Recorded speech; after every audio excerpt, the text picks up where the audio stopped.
Yo, what's going on, guys? Welcome back to another video. So a couple of days ago, I made a video going through some of the biggest restricted free agents this summer and predicting what contracts that they were likely to get from their respective team, most likely or potentially an offer sheet. And today, we are going to be looking at the unrestricted free agents. This is definitely the more juicy list, considering some of these guys at this point look like that they might be departing their team, hitting the unrestricted free agency market. We got big names like John Tavares, Mitch Marner, Brock Nelson, Matt Duchene, Patrick Kane. We're going to go through, I think I have 15 to 16 names total to go through. A lot of these deals are probably not going to be that good of deals because teams are going to overpay at unrestricted free agency. But this is my honest thoughts on what I think that they might get at this point. And up first, we are starting with the former New York Islander that gave us Colin Ritchie in a first-round pick, Brock Nelson. He definitely lost a decent amount of money this year in the playoffs. 0 goals and 4 assists in 7 games. And just in general, this season, he lost money. Last year, he had 34 goals, 35 assists for 69 points.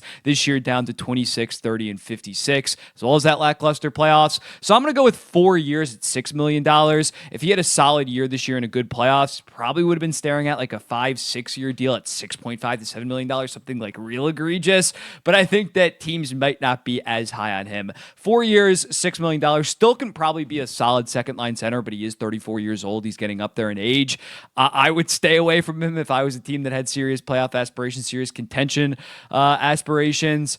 But he's going to get an absolute bag given his track record in the position that he plays. Next up, another second line center, Sam Bennett, 7 years, $8.5 million. I know that might make you want to puke, but when looking at him, again, it depends exactly who hits the unrestricted free agency market, but he might be the best center in this year's free agency market. And although in the regular season, it's not always pretty with Sam Bennett, this year was a solid season, 25 goals, 26 assists, 51 points in 76 games.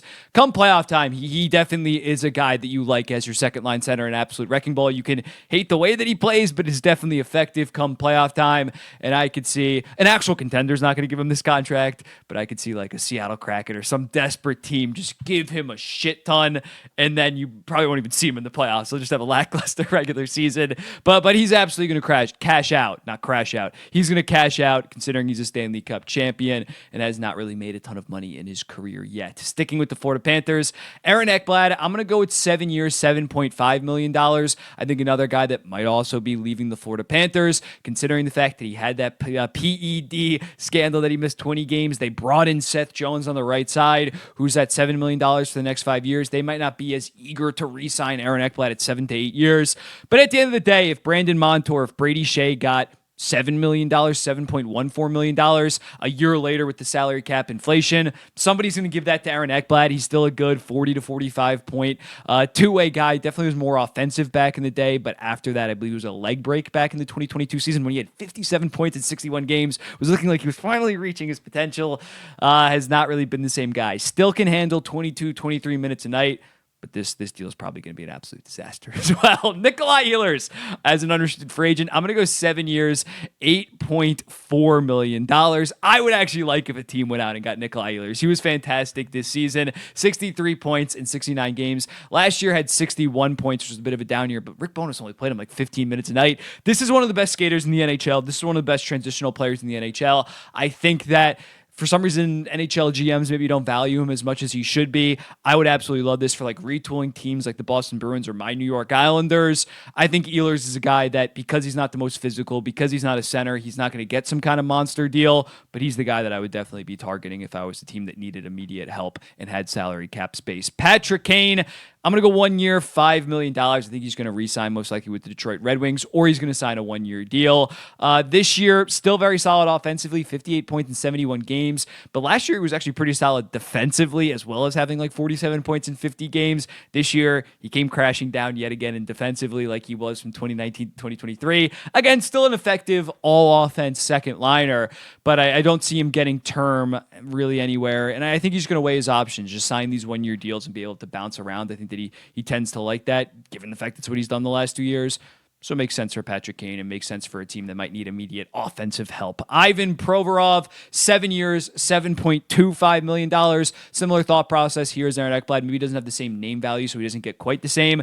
But he was really good this year for the Columbus Blue Jackets in more so that second pair role. In Philadelphia, he was kind of miscast as that number one because they didn't really have much. But he's been solid. He's been solid in Columbus as like a 30-ish point, good, physical, two-way, more so defensive second pair guy that can still eat 21, 22 minutes a night. And I'm honestly not sure if Columbus is going to re-sign him because I don't love the idea of a 7-8 year deal with Ivan Provorov. But if he hits the open market, he's going to get around $7 million just given his track record and his reputation. Brock Boeser, 7 years, $8.2 million. Had a bit of a down year this season that I think is really going to hurt his value after 40 points the following season. But still, definitely a good top six winger that can offer immediate offensive scoring, can be a 30-30 guy if he's actually given proper center play instead of this year the Vancouver Canucks just being all over the place. So yeah, Brock Boeser, I would like this. It'd be fine. This would have to be a team where you're going for it the next 3 to 4 years. Then I can be sold on it. But no team coming out of a rebuild should be giving Brock Boeser this deal. But this is the deal that he probably will end up getting. Mikael Granlund, 4 years, $6.5 million. He is 34 years old, but back-to-back seasons of around 65, 70-point pace. Someone's going to offer him a serious AAV. The term, again, 34 years old, so I can't see someone getting so desperate to go 6 years, but I think somebody will sell themselves on saying first 2 years of this, if you can even be a 60-point guy for $6.75 million, that's going to be fine. He's going to hit the open market. Good thing San Jose moved off him because I was open to like a 3-year deal at $5.76 million for the San Jose Sharks.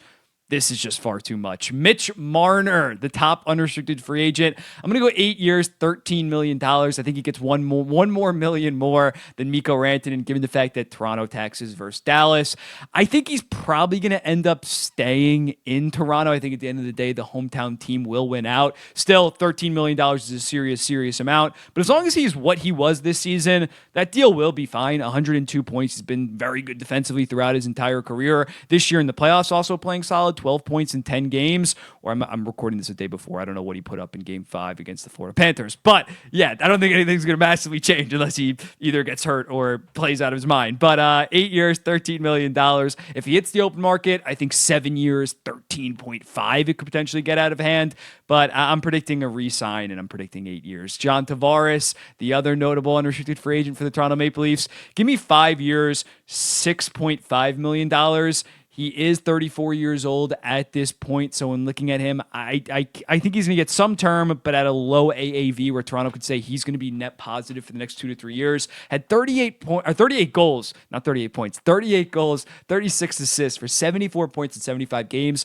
So although he's not worth $11 million, he's still a 9.5 million, probably closer to 9, maybe even 8.5, but still, you get him on a solid deal to start out the first 2 to 3 years, and then if you have to move him down the line, you move him down the line or something, but he probably wants to retire in Toronto. Brad Marchand, 3 years, $7.25 million. Now, this really depends. Does he care about winning, or does he kind of want to cash out to a degree? This is more so him going to like a team that wants to make the playoffs. If he just cares about winning, he'll probably sign like a 2-year deal at like $5 million to some kind of contender, re-sign with the Florida Panthers. But if he wants some serious money, I think 3 years, 7.25 makes sense. He has been regressing the last couple years. His production has been dropping like 5 to 8% every single season, but still an extremely effective two-way, very good two-way second liner, I would say at this point. He has to play on the third line because Florida's so goddamn loaded. But yeah, Brad Marchand's still a very good player, getting up there in age, but I would trust that he would be well worth this, especially what he brings to a locker room for the first 2 years. Could potentially get 4, and I don't think anybody would be willing to give him 4 years, but 3 years, $7.25 million. Another veteran, Claude Giroux. I'm going 2 years, $4.25 million. He has definitely been regressing a decent amount the last 2 years. First year in Ottawa, he was fantastic, 35 goals, 79 points. Last year goes down to 64 points. This year down to 50 points and only 15 goals. So still a very effective two-way middle sixer.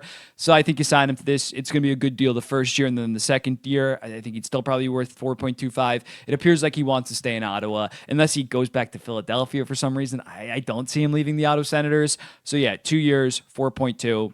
If he continues to regress like this, probably would retire after this deal from Ottawa, hometown discount. Matt Duchene, knowing him, he'll probably sign a 1-year deal at $3 million because that's what he's done some reason the last 2 off seasons. Though 2 years ago, it kind of made sense. I don't know why he signed for 1 year, last year after having 65 points. This year, he was point per game. So I'm gonna go with a 3-year deal at $5.75 million to stay in Dallas. If he wants to hit the open market, somebody probably will give him a 4 to 5 year deal at $7.2, $7.5 million. But considering he was loyal to them last offseason, he should definitely get a sizable pay bump with this new deal.